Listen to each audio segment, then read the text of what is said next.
October 14th, 2018. Blackwood County, West Virginia. The air hung thick and oppressively still, carrying a metallic tang that Deputy Mark Thorne couldn't quite place, a premonition of something deeply wrong. His cruiser idled on the dirt track, its faint hum the only sound against the profound silence of the Appalachian Hollow.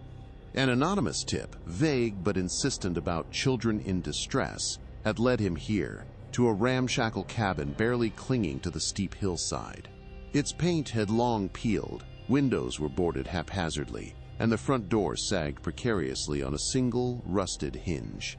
A low, persistent buzz of flies, an unnatural sound for the late autumn, was the only welcome Thorne received as he stepped out, his boots crunching on the leaf-strewn ground and scattered refuse. The unsettling quiet was palpable, a stark contrast to the usual chorus of cicadas or distant wildlife. He pulled his flashlight, its beam a weak promise against the encroaching gloom. With a deep breath, Thorne pushed open the sagging front door, its groan echoing in the sudden jarring silence within. His heavy-duty boot crunched on something soft and organic, a sickening squelch that made his stomach lurch violently. The interior was a cavern of gloom, the air heavy with an indescribable stench, a potent cocktail of human waste, decay, and unidentifiable organic matter that assaulted his senses, making him gag reflexively, bile rising in his throat. His flashlight beam, a solitary eye, cut through the oppressive darkness, revealing layers of filth, grime, and discarded items on every surface. Then, from the deepest shadows, a soft, guttural whimpering broke the unsettling quiet, followed by another and another. The sounds were not quite human, a desperate, animalistic cry that sent a profound chill down his spine, hinting at a suffering beyond comprehension. As his eyes adjusted and the beam swept across the room, the true horror materialized. Gaunt, pale figures huddled together, their faces subtly, horrifyingly wrong, an unsettling asymmetry, eyes too wide or too close, features that seemed to blur the lines of human recognition. There were too many of them, and too many were undeniably children. Their small, emaciated bodies curled in positions that spoke of fear and profound neglect, limbs bent at unnatural angles, vacant, unfocused stares met his light, a living tableau of suffering and despair. The low hum of flies he'd heard outside was magnified here, a relentless, buzzing chorus around unwashed bodies. What kind of cruel existence, hidden deep within these mountains, had forged this agonizing prison? Thorne stumbled back, the flashlight beam trembling in his grip, illuminating the grotesque scene. His training, honed over years in Blackwood County's quiet hollows, screamed for him to act, but the sheer, visceral horror momentarily paralyzed him. He swallowed hard, the metallic taste of fear bitter on his tongue, before fumbling for his radio. "Dispatch, this is Thorne, badge 417. I'm at the anonymous tip-off, the old Miller place, off Blackwood Creek Road, requesting immediate backup, medical assistance, and CPS. Repeat, immediate. We've got multiple children, severe neglect, and I don't even know what I'm seeing here. It's bad. Real bad. Secure the area. I'm gonna need the state police on this one. Over." His voice, usually steady, cracked with a barely contained tremor. Within minutes, the distant wail of sirens pierced the oppressive silence, growing louder as patrol cars from the Blackwood County Sheriff's Office navigated the treacherous dirt track. Deputy Thorne, still inside, kept his light fixed on the huddling figures, trying to offer a silent, reassuring presence, though his own stomach churned. The first responding officers, Deputies Miller and Jenkins, entered cautiously, their faces paling as the stench hit them, and their flashlights confirmed Thorne's grim report. A perimeter was hastily established, the dilapidated cabin now a grim, isolated island under the watchful, horrified eyes of law enforcement.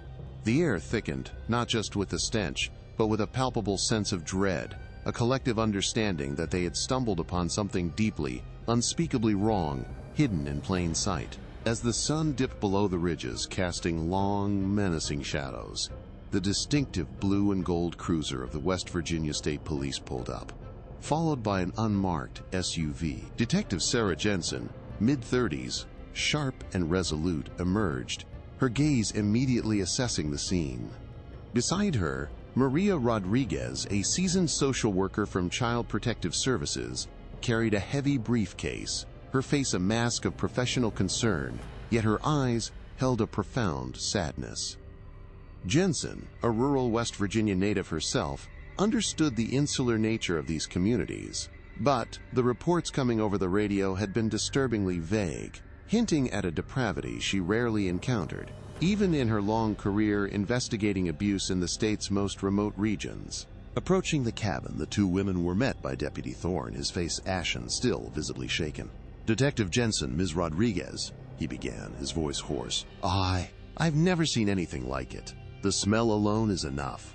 And the children, they're not just neglected." His words hung in the air, a chilling prelude to the horror within. Jensen and Rodriguez stepped inside, their professional resolve momentarily wavering as the full assault of the senses hit them. The dim light of their tactical flashlights cut through the gloom, revealing the gaunt, silent figures huddled like frightened animals, their vacant stares reflecting an incomprehensible suffering that transcended mere physical neglect, hinting at something far more sinister and ingrained. Maria Rodriguez, her voice soft but steady, attempted to engage the children, offering gentle words and a comforting presence, but they recoiled, their whimpers growing more guttural, their eyes darting nervously. Communication was impossible. Their language seemed to consist of fear and an almost animalistic instinct for self-preservation.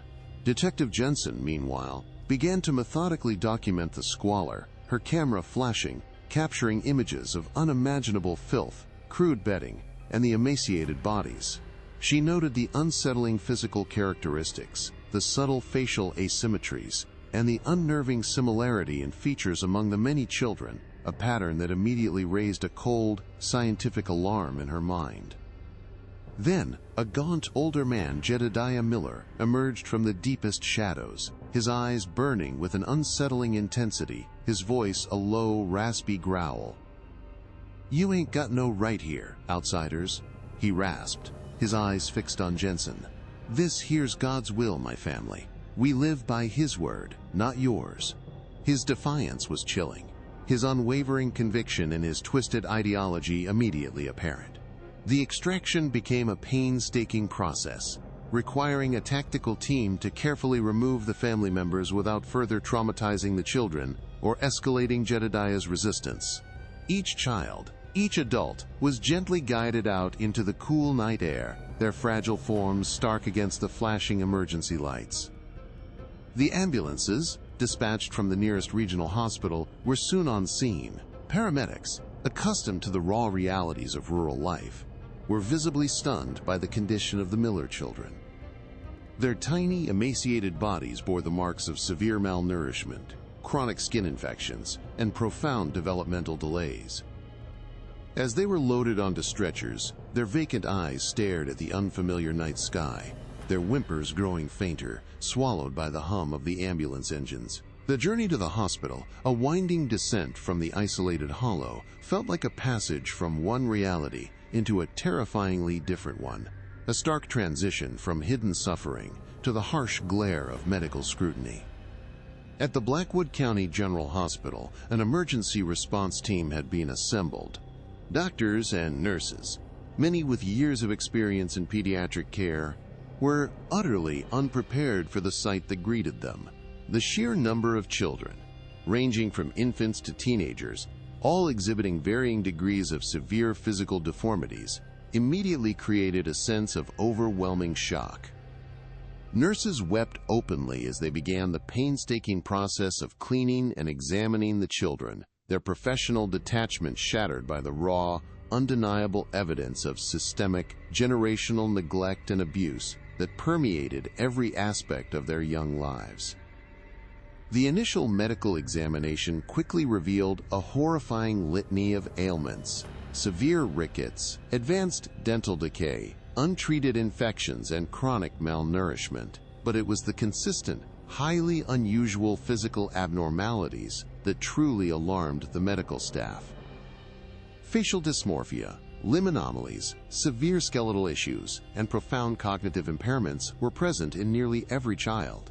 These weren't just the hallmarks of neglect. They were clear, undeniable red flags pointing towards a deeper, more insidious cause. The term inbreeding was whispered among the medical professionals, a chilling hypothesis forming in the minds of the lead physicians, a theory that demanded immediate and extensive genetic investigation. The gravity of the situation escalated rapidly. Reports of the children's condition, coupled with the initial findings from the crime scene, were immediately relayed to the West Virginia Department of Health and Human Resources and the state police.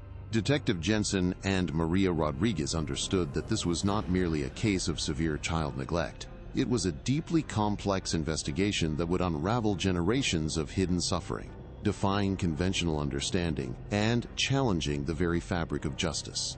The isolated hollow had held its dark secrets for too long, but now, under the harsh glare of public scrutiny, the quote, cruel testimony of imprisoned genetics was finally beginning to speak. The immediate aftermath at Blackwood County General Hospital solidified the grim reality. This was no ordinary neglect case. Detective Jensen, her mind reeling from the sheer scale of suffering, knew instantly that the West Virginia State Police would need every resource available.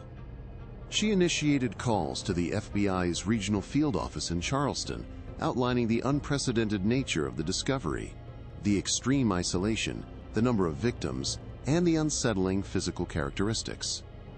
A multi-agency task force, a rare occurrence for such a remote hollow, began to form, pooling expertise from state police, federal investigators, and specialized social services, understanding that the roots of this horror ran deeper than any single agency could unravel alone.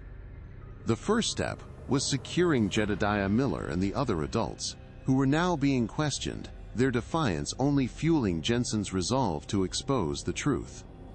Meanwhile, a specialized forensic team, including agents from the state police's crime lab, meticulously processed the Miller cabin.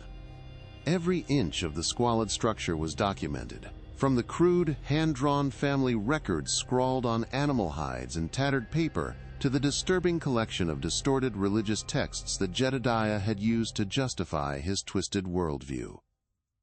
DNA samples were taken from every surface, every piece of refuse, painting a grim picture of generations living in unimaginable filth. Simultaneously, investigators began poring over public records, land deeds, tax assessments, and any available birth or death certificates, attempting to construct a timeline of the Miller family's existence. It was a painstaking task. The family had deliberately erased themselves from official channels, a ghost family existing outside the reach of society. Initial attempts to interview the adult Millers, including Jedediah, proved challenging. Maria Rodriguez, drawing on her extensive experience with child trauma, carefully approached the older, less cognitively impaired children, seeking fragmented clues. Their responses were often guttural, a mixture of fear and profound confusion, their language underdeveloped, reflecting a lifetime of isolation. Jedediah, however, remained steadfast in his defiance, his eyes burning with an unsettling fervor as he railed against outsiders and God's will, his self-styled prophet persona unwavering. The psychological assessments confirmed a deeply ingrained belief system, making extraction of reliable testimony a monumental, emotionally draining effort for every professional involved. To gain a broader perspective, the task force leveraged national databases. FBI analysts cross-referenced the Miller family's unique characteristics and Jedediah's ideology against known cults, isolated communities, and historical cases of extreme insularity across the United States. They consulted with anthropologists and sociologists specializing in Appalachian studies, seeking to understand how such a pocket of extreme genetic imprisonment could persist undetected. The case was unlike anything most seasoned investigators had encountered, pushing the boundaries of standard law enforcement protocols and demanding an interdisciplinary approach that extended far beyond crime scene forensics. Every fragment of information, no matter how small, was crucial to piecing together the generations-long tragedy. As the forensic and interview data slowly accumulated, a horrifying picture began to emerge.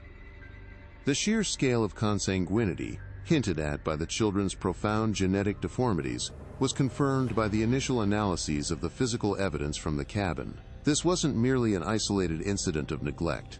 It was a systematic, deliberate perpetuation of a pure bloodline that had tragically imprisoned generations within a cycle of genetic devastation and suffering.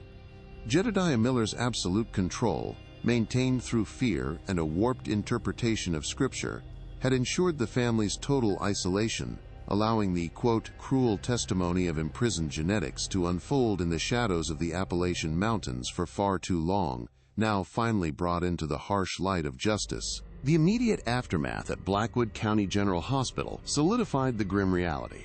This was no ordinary neglect case. Detective Jensen, her mind reeling from the sheer scale of suffering, knew instantly that the West Virginia State Police would need every resource available. She initiated calls to the FBI's regional field office in Charleston, outlining the unprecedented nature of the discovery, the extreme isolation, the number of victims, and the unsettling physical characteristics. A multi-agency task force, a rare occurrence for such a remote hollow, began to form, pooling expertise from state police, federal investigators, and specialized social services, understanding that the roots of this horror ran deeper than any single agency could unravel alone. The first step was securing Jedediah Miller and the other adults, who were now being questioned, their defiance only fueling Jensen's resolve to expose the truth. Meanwhile, a specialized forensic team, including agents from the state police's crime lab, meticulously processed the Miller cabin. Every inch of the squalid structure was documented, from the crude hand-drawn family records, scrawled on animal hides and tattered paper, to the disturbing collection of distorted religious texts that Jedediah had used to justify his twisted worldview. DNA samples were taken from every surface, every piece of refuse, painting a grim picture of generations living in unimaginable filth.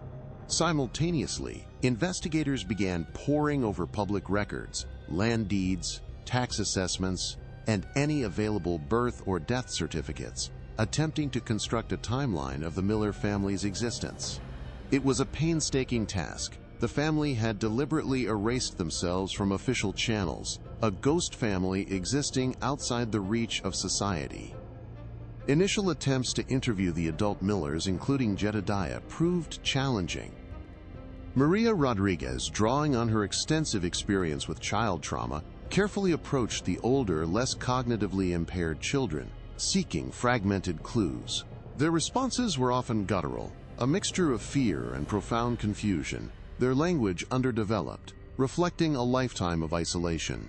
Jedediah, however, remained steadfast in his defiance, his eyes burning with an unsettling fervor as he railed against outsiders and God's will, his self-styled prophet persona unwavering. The psychological assessments confirmed a deeply ingrained belief system, making extraction of reliable testimony a monumental, emotionally draining effort for every professional involved. To gain a broader perspective, the task force leveraged national databases. FBI analysts cross-referenced the Miller family's unique characteristics and Jedediah's ideology against known cults, isolated communities, and historical cases of extreme insularity across the United States. They consulted with anthropologists and sociologists specializing in Appalachian studies, seeking to understand how such a pocket of extreme genetic imprisonment could persist undetected. The case was unlike anything most seasoned investigators had encountered, pushing the boundaries of standard law enforcement protocols and demanding an interdisciplinary approach that extended far beyond crime scene forensics. Every fragment of information, no matter how small, was crucial to piecing together the generations-long tragedy. As the forensic and interview data slowly accumulated, a horrifying picture began to emerge. The sheer scale of consanguinity, hinted at by the children's profound genetic deformities, was confirmed by the initial analyses of the physical evidence from the cabin. This wasn't merely an isolated incident of neglect. It was a systematic, deliberate perpetuation of a pure bloodline that had tragically imprisoned generations within a cycle of genetic devastation and suffering. Jedediah Miller's absolute control, maintained through fear and a warped interpretation of Scripture, had ensured the family's total isolation, allowing the cruel testimony of imprisoned genetics to unfold in the shadows of the Appalachian Mountains for far too long, now finally brought into the harsh light of justice. The Blackwood County prosecuting attorney, Marcus Thorne, a man known for his meticulous approach, quickly realized the legal minefield ahead. He and Detective Jensen sought a court order for comprehensive genetic sequencing of all Miller family members, a crucial step to scientifically confirm the extent of consanguinity and its impact on the children. However, Jedediah's appointed public defender, Evelyn Reed, immediately challenged the motion.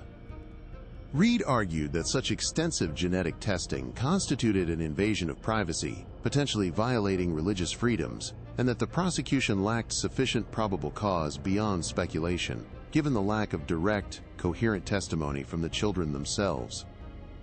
The legal battle began before the full scope of the tragedy was even understood. Reed, a sharp attorney with a reputation for defending the underdog, further complicated matters by filing a motion to suppress evidence, questioning the initial search warrant's broad scope and the methods used during the family's extraction.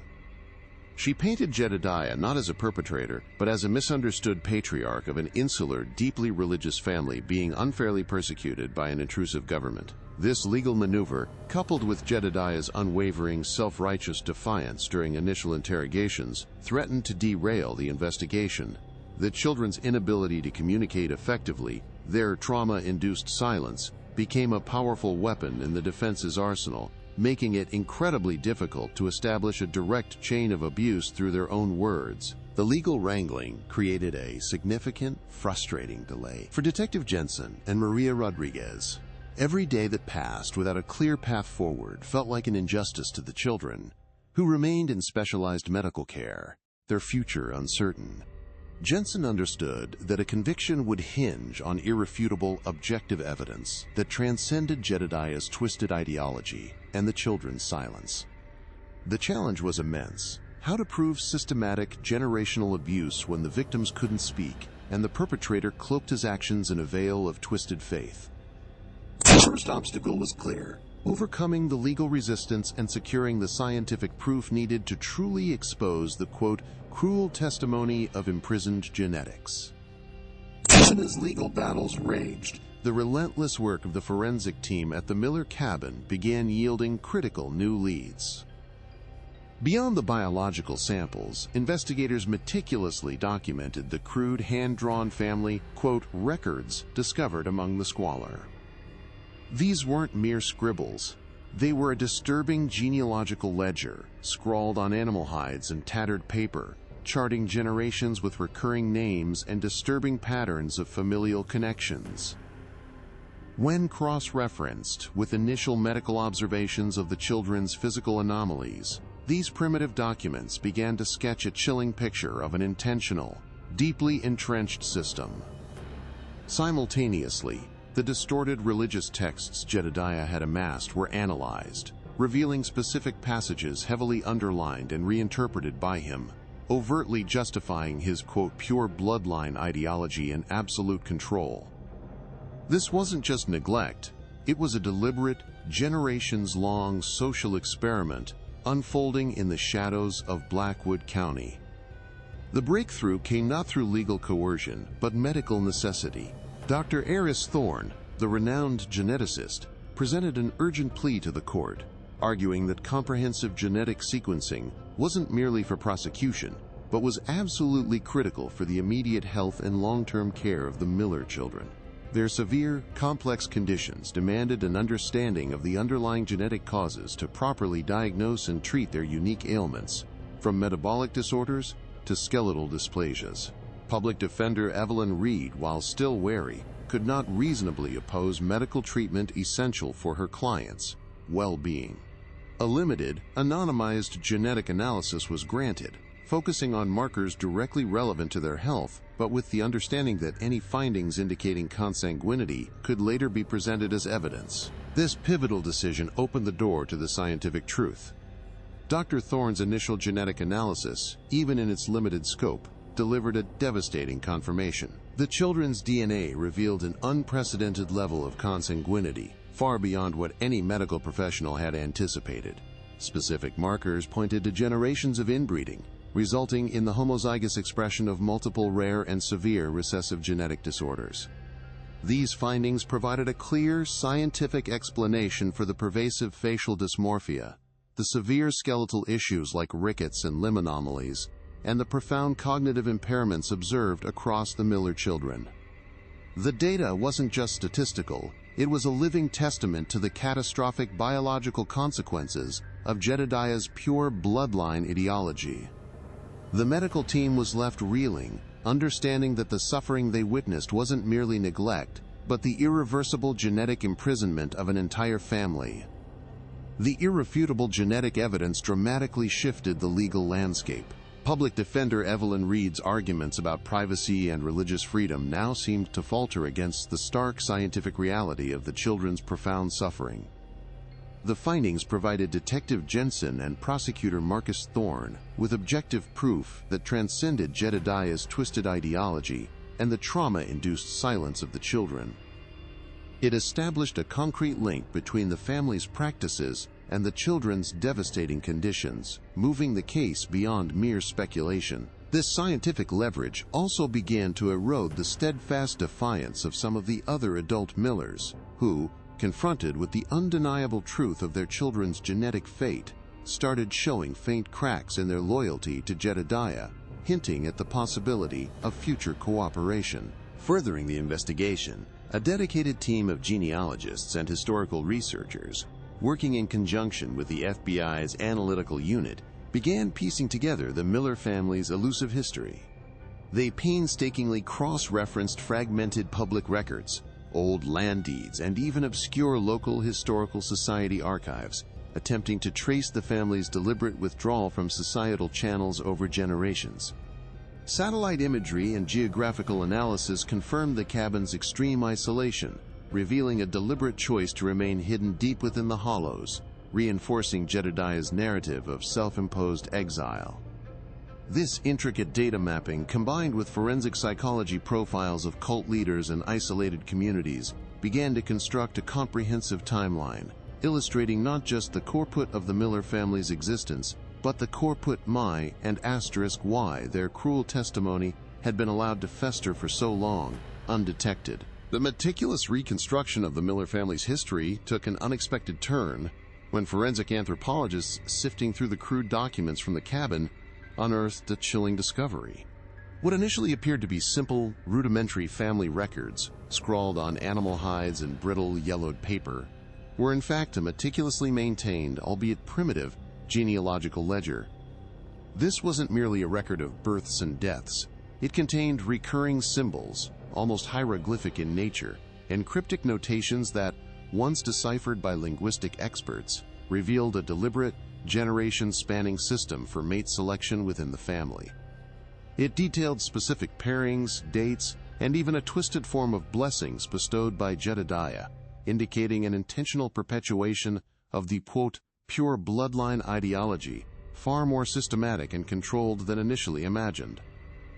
This evidence solidified the horrifying notion that the genetic imprisonment was not an accidental consequence of isolation, but a meticulously engineered design. This unsettling revelation, alongside the undeniable genetic data confirming the children's profound suffering, began to chip away at the defiant silence of some of the adult Millers. While Jedediah remained unyielding, his eldest daughter, Ilara, long a figure of quiet despair, started exhibiting subtle shifts. During a carefully structured interview with Maria Rodriguez, Ilara, though still unable to articulate full sentences, pointed to specific symbols on the newly deciphered records when shown images, her eyes conveying a flicker of understanding and deep-seated terror. Her nonverbal cues, coupled with a sudden, involuntary shudder when Jedediah's name was mentioned in connection to those symbols, provided the first crack in the family's unified front. It wasn't a confession, but it was a powerful, unspoken affirmation that the records held Jedediah's explicit, coercive instructions, hinting at his absolute, terrifying control over every aspect of their lives, including who was to procreate with whom. The combined weight of the deciphered genealogical ledger and Ilara's nascent, nonverbal testimony transformed the investigation's trajectory. It moved beyond merely proving neglect and abuse to exposing a calculated, generations-long criminal enterprise.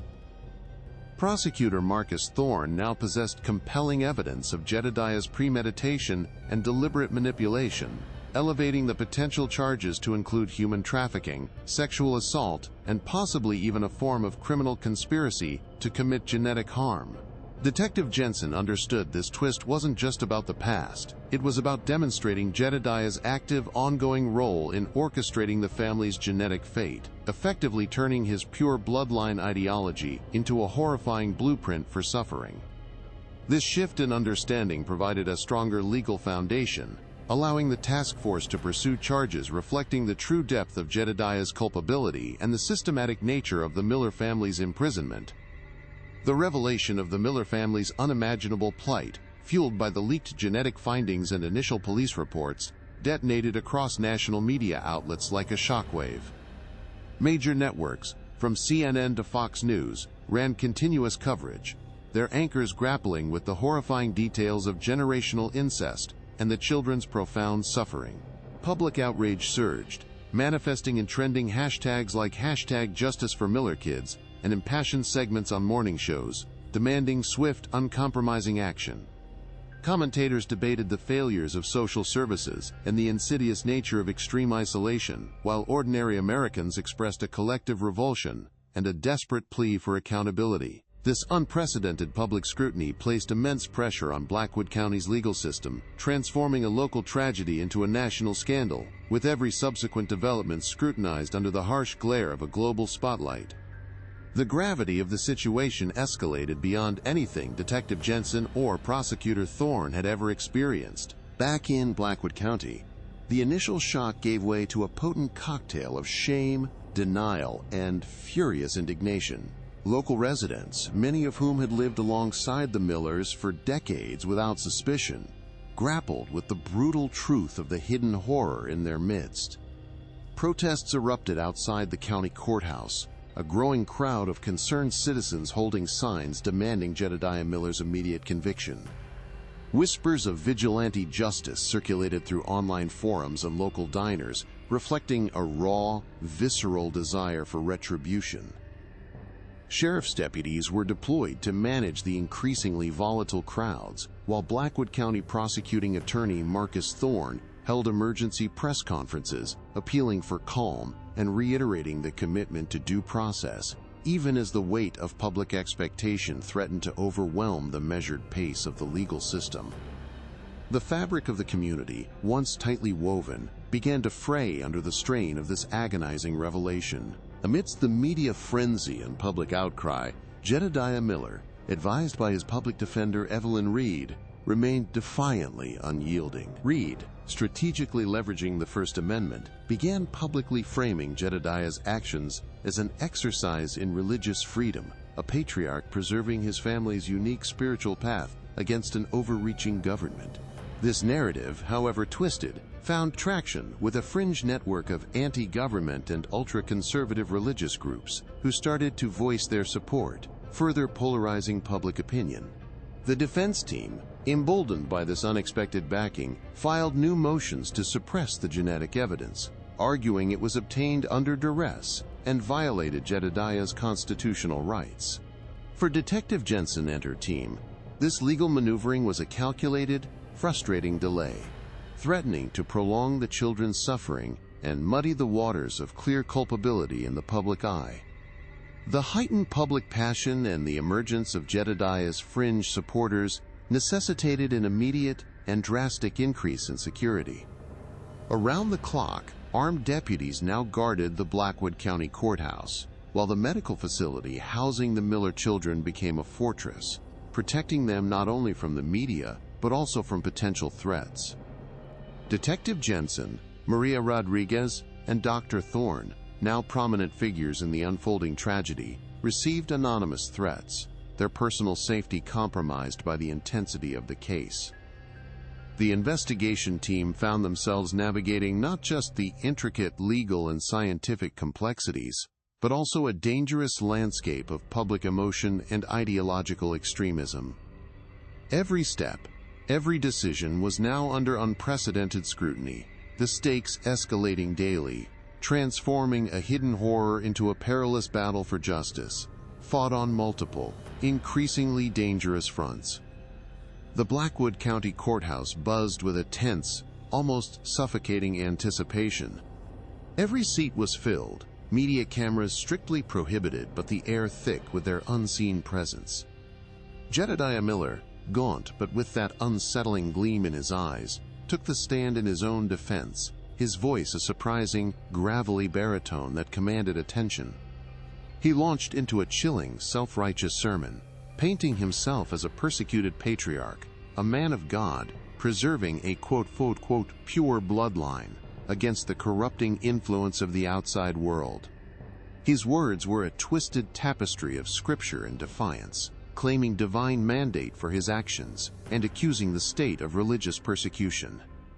For a moment, a palpable silence fell over the courtroom, some observers momentarily swayed by his unwavering conviction, a testament to his manipulative charisma, even in chains. His gaze, sweeping across the jury, dared them to challenge his divinely appointed authority. Prosecutor Thorne, however, was ready. He called Dr. Eris Thorne to the stand, her presence a stark contrast to Jedediah's fervor. With calm, scientific authority, Dr. Thorne began her devastating genetic testimony. Anonymized charts and 3D models of cellular structures were projected onto a large screen, illustrating the profound genetic anomalies present in the Miller children. She explained with precise, irrefutable clarity how generations of consanguineous relationships had led to the homozygous expression of rare, severe recessive genetic disorders, meticulously detailing conditions like severe skeletal dysplasia, profound cognitive impairments, and complex metabolic issues. Her voice, devoid of emotion, laid bare the catastrophic biological consequences of Jedediah's pure bloodline ideology, transforming abstract medical terms into a tangible, agonizing reality of suffering for every single child. The scientific truth was laid bare, undeniable and horrific. Then came the most poignant moment. Elara Miller, Jedediah's eldest daughter, carefully guided by Maria Rodriguez, approached the stand. Her small, emaciated frame and vacant eyes, bearing the unmistakable marks of her genetic imprisonment, silenced the courtroom completely. Her testimony was brief, fragmented, and delivered in a simple, childlike cadence, a heartbreaking echo of her profound developmental delays. She spoke not of specific acts, but of a life of fear, of darkness and hurting, of Jedediah's rules, and no outside. Her raw, unspoken pain, amplified by her visible physical suffering, spoke volumes, revealing the psychological torment and utter lack of choice imposed upon her and her children. The jury, visibly moved and horrified by the combined weight of Dr. Thorne's scientific evidence and Elara's tragic living presence, delivered a swift guilty verdict on multiple counts of sexual abuse, child abuse, and severe neglect. Justice, at last, had begun to speak. The gavel struck a sharp, decisive sound that echoed through the packed Blackwood County Courthouse, sealing Jedediah Miller's fate. He received multiple consecutive life terms without parole, a sentence that resonated far beyond the Appalachian Hollow. This conviction, a landmark in West Virginia's legal history, delivered a powerful message against generational incest and child abuse, setting a crucial precedent for future cases involving extreme isolation and systemic harm. Jedediah, stripped of his self-proclaimed divine authority, stood silent, his eyes finally devoid of their unsettling fervor, replaced by a vacant stare as the weight of his crime settled. For prosecutor Marcus Thorne and detective Sarah Jensen, it was a hard-won victory, a testament to relentless investigation and the unwavering pursuit of justice for the voiceless victims. The state had finally pierced the veil of secrecy that had enveloped the Miller family for generations. With Jedediah's conviction, a new complex chapter began for the surviving Miller children. They were carefully integrated into specialized long-term care facilities, where a dedicated team of medical professionals, therapists, and educators worked tirelessly to address their profound medical, developmental, and psychological challenges. Maria Rodriguez, their steadfast advocate, meticulously oversaw their complex care plans, ensuring every child received the best possible support, offering them a fragile chance at healing and a life free from the shadows of their past. Detective Jensen, though relieved, grappled with the emotional toll of the case, finding solace only in the knowledge that the cycle of abuse had been decisively broken. The Blackwood County community, initially shocked and shamed, began a difficult but necessary conversation about rural outreach programs, mental health services, and the critical need for greater vigilance in their remote areas, confronting the uncomfortable truth of hidden suffering in their midst.